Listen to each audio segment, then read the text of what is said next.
on Alabama Tonight.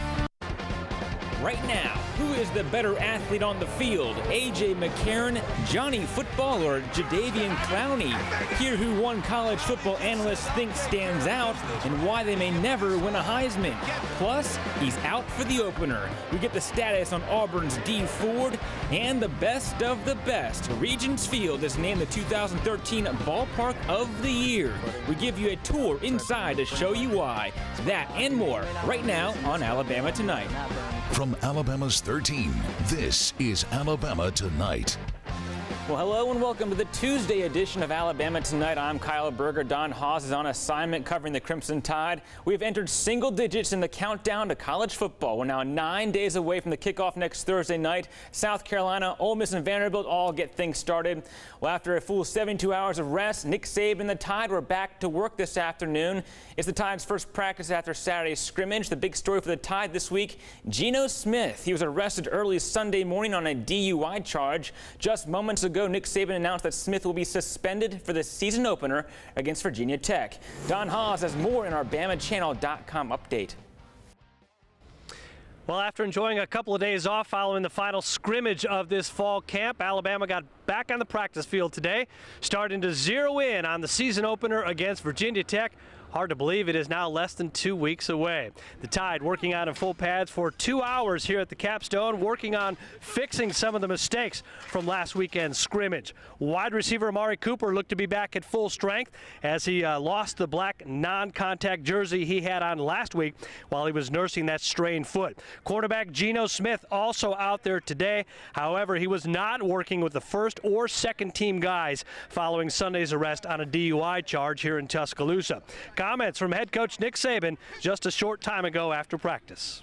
Geno Smith will be suspended for the first game. He's got other things to do in-house that if he does, then he'll be okay to play after that. We've never had an issue with Geno. He's an excellent person. He's never been in trouble here before, never been in my office for anything. But I think this is something that everybody should learn from. When you make a bad choice, sometimes the consequences of that choice can really have a negative effect. All right, classes start here at Alabama tomorrow, and the coaches will spend this week getting the players' tired legs back underneath them as we are now just 11 days away from the season opener in Atlanta against Virginia Tech. Covering the Tide in Tuscaloosa, Don Haas for Alabama Tonight. Thanks, Don. Also, linebacker Trey DePriest was back on the field today. He was suspended last week for a violation of team rules. In our AuburnChannel.com update, defensive end Dee Ford will miss the season opener against Washington State. Ford injured his knee during a scrimmage on August 10th. That day, he had to get help walking into Fan Day. Ford led the Tigers in sacks last season with 6. We're told he injured a ligament in his left knee but won't need surgery. The injury bug, it's just part of football. It's something that, it comes along with the nature of football. It's a game of collisions, and we've had some unfortunate situations. I don't know how long Dee is out, but he's certainly out for an extended time. Well, Kyle Frazier seems to be adjusting to his new role as safety. This picture was taken of him at practice last night wearing the number 25, Demetrius McNeil. Being kicked off the team for that marijuana arrest, Frazier could see a lot of playing time. And speaking of Demetrius McNeil, he announced on his Twitter this morning that he is transferring to West Alabama. He led the Tigers with 90 tackles last season. He also tweeted that he is innocent and his name will be cleared from this case. Since West Alabama is a D2 school, he will be eligible to play this season. Well, Auburn fans will have a close eye on the field this season to see if the changes really do pay off. So what was behind the plan to hire Gus Malzahn as head coach, and what about the state of other sports for the Tigers? Tomorrow, Don Haas sits down with Auburn Athletic Director Jay Jacobs to find out. That's tomorrow night, 6:30 on Alabama Tonight. Well, as we get closer to the start of the season, there are several questions that fans want answered. Can Alabama win a third championship in a row? Is Gus Malzahn the answer for Auburn? And who is the better player, A.J. McCarron, Johnny Manziel, or Jadeveon Clowney? To help answer those, Tom Menino caught up with Matt Stewart from CSS Sports. Matt, here we go. Yeah. Another season ready to start. Let's start with Alabama, defending national champions. Everybody, once again, has them right at the top of the favorites list. Are they there for you? Absolutely. I mean, they've won 3 of the last 4 national championships. I don't see any reason why they won't be there. I mean, you look for strength and weaknesses and the whole program about strength and depth. If somebody goes down, they know they've got somebody there to replace them. Until somebody knocks off Alabama, I'm not picking against them. That game against Texas A&M in Week 3, for a game that early in the season, is it fair to say make or break, I guess, in some ways because of the A&M and Alabama, what they did last year, how that game went, and what can happen going forward? Is that a make or break game in Week 3? That seems early. But. No, I don't think it's not a make or break game. Alabama lost to Texas A&M last year and still won the West, the SEC championship, and the BCS national championship. So it's not make or break. It's big, but the winner or loser of that ball game is not out of the Western Division race. You still got LSU and all the other teams to factor in there. Of course, LSU would be the next team you would be thinking about, and that's a team I'd watch out for. I mean, that's a team that traditionally comes here. I think last year they were even picked to win the West. They're a little bit off the radar this year. I'd be careful about LSU. Let's talk a little bit about Auburn. This, to me, is an intriguing story of Gus Malzahn coming back and having some familiarity already, not just with the program, but some of the players. How quickly can we expect him to turn it around for Auburn?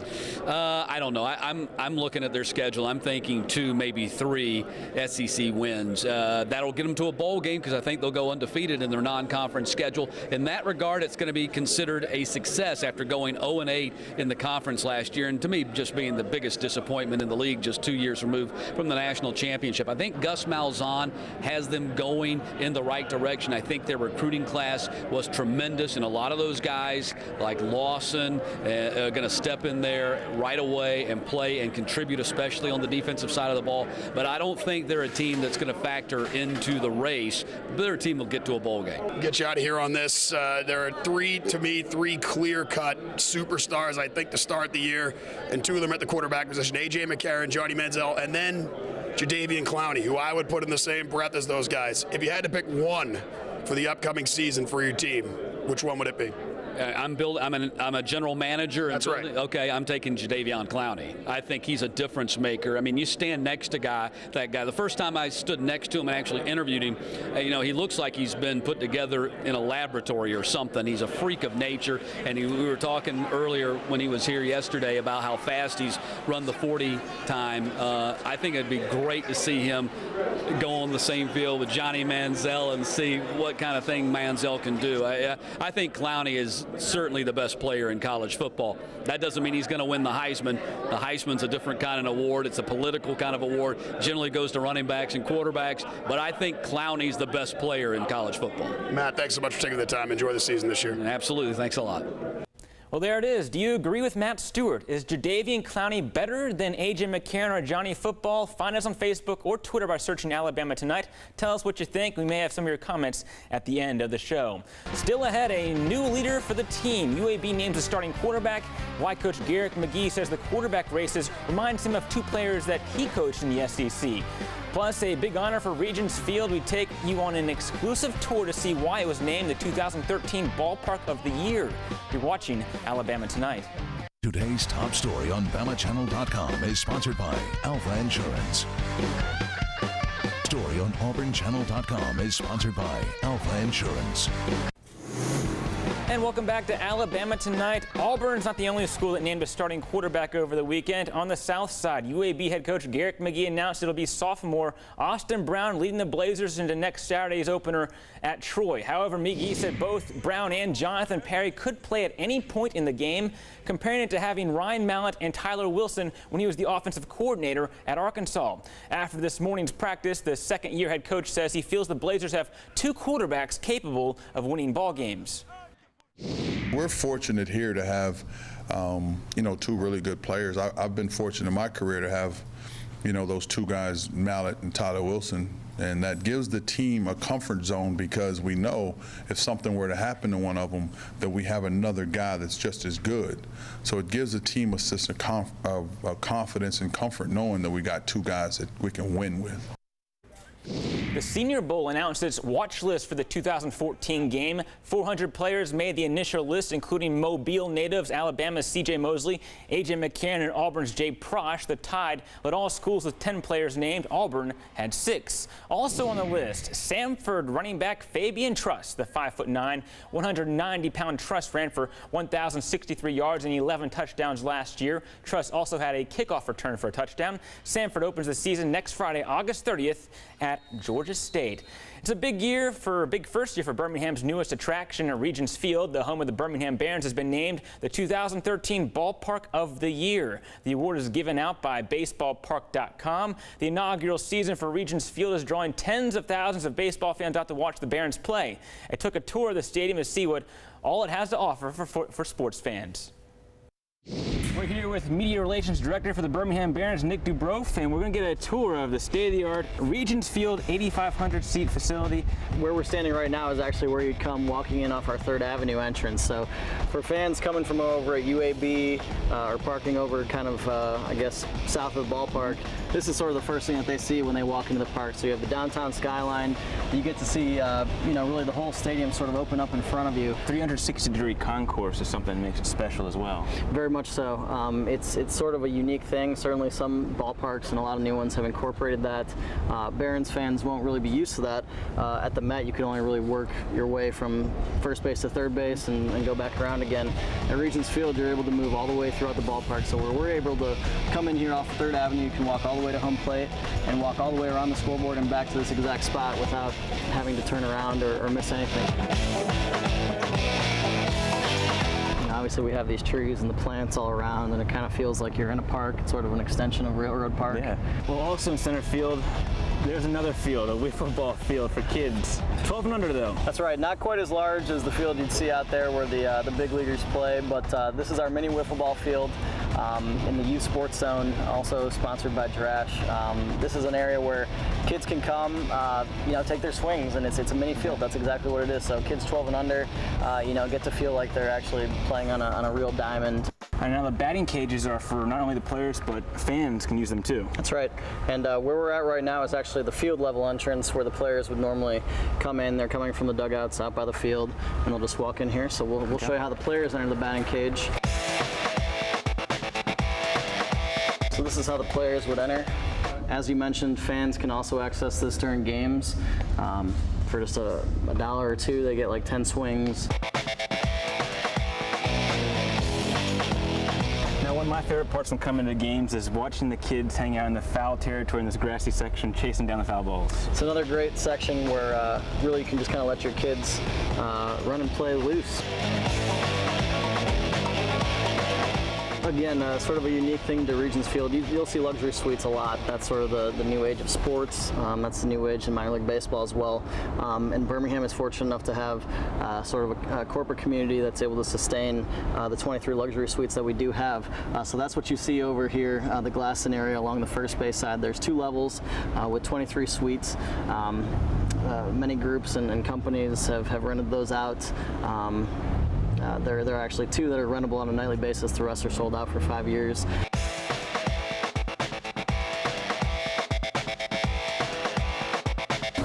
The architecture of Regents Field also makes it very unique to Birmingham. Now, pieces of the stadium are influenced by other things in the city. Talk about That's right. People will come and they'll sort of notice certain architectural aspects, like you mentioned. Really, the biggest thing is you sort of look up and you see the roof. That's a Sloss furnace-inspired roof. I mean, you drive past the Sloss furnace and it's the exact same roof. Then you have sort of the steel, the brick and mortar look. That's very Birmingham. With Birmingham's industrial past, we tried to incorporate those sort of things into the design when building this ballpark, and it really is something that's uniquely Birmingham, where it's not cookie cutter. It doesn't look like a lot of minor league parts. It's something that you're going to be able to appreciate as a fan of Birmingham and a resident for a long, long time. And to see a slideshow of Regents Field, go to alabamas13.com and click on slideshows. It may be only preseason, but football's back. Still ahead, the one-handed catch that made the touchdown in our play of the day. You're watching Alabama Tonight. Alabama Tonight's Play of the Day is sponsored by Little Caesars, home of the hot and ready pizza. And welcome Welcome back to Alabama Tonight. Time for our play of the day. This one coming from last night's preseason game. Redskins-Steelers. Rex Grossman finds Leonard Hankerson in the end zone. Nice one-handed catch for the touchdown. And check it out again. Hankerson just stabs the ball with his left hand, manages to get his feet inbounds for the touchdown. And that is our play of the day. Redskins went on to win 24-13. We may be getting ready for football, but fans are still talking basketball, and with good reason. The 2014 schedules were released today. It looks pretty intense for Tony Barbee and the Auburn Tigers. Auburn's opens the 2014 SEC schedule with a brutal 4-game stretch that includes 3 NCAA tournament teams. They open on the road against Marshall, Henderson, and Ole Miss, then gets home games against Missouri and Florida, sandwich around a trip to Tennessee before launching into the rest of the schedule. As always, Auburn's permanent opponent is Alabama, and the Iron Bowl of basketball will be played at home on Wednesday, January 29th, and back on the road in Tuscaloosa on March 1st. It looks a little easier for Alabama's men's basketball team. They open on January 7th against Vanderbilt at home. Then it's Georgia, Mississippi State, and Missouri. Well, the sun and humidity has returned to central Alabama, but for how long? Let's get a quick check of your forecast with Chief Meteorologist Jerry Tracy. Jerry. Hey, Kyle, it's been a summer with a lack of heat, really. We have not had many hot days, hardly any days above the low 90s. Looks like later on this week, temperatures get up close to average, and I think we'll see more 90, 91, 92. By the standards of most summers, that's not all that hot, but for this one, it will seem pretty hot. You're looking at interceptor radar. Most of the coverage of rain is over the southeastern part of the state and gradually inching northward. That may get up in some of our eastern counties like Clay County before dying out, and also some showers and thunderstorms across the I-20 and I-59 corridors. Those too seem to be weakening. The strongest storms right now seem to be these in East Alabama, moving through Talladega County and northern Clay County. They'll be moving up over Anniston and Oxford here fairly shortly with some heavy downpours. Otherwise, we've been watching one shower cluster over the middle part of the state really kind of weaken over the past hour or so. Currently located well north of Gardendale, moving toward Morris. Looks like this one will kind of rain itself out here over the course of the next 30 to 60 minutes or so as it continues to weaken. Here's our computer model forecast showing the scattered showers dying out later on this evening. Mainly rain-free overnight, but you notice tomorrow they come back in again. Looks like some more scattered storms. I think later this week, as we get into Friday and Saturday, the coverage of showers and thunderstorms will become less. It'll be a bit hotter, and it will seem more typical of summertime. Back now to Kyle.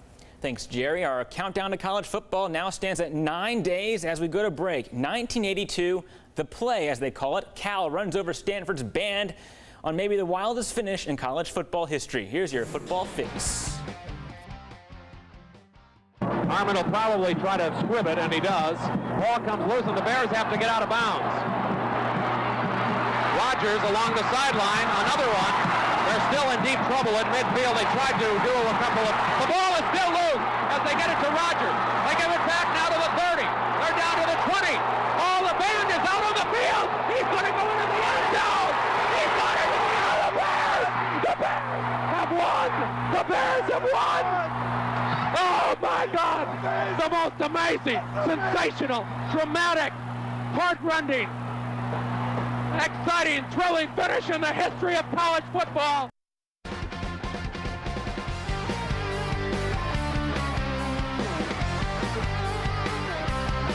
Alabama Tonight's Football Fix is sponsored by Town & Country Ford.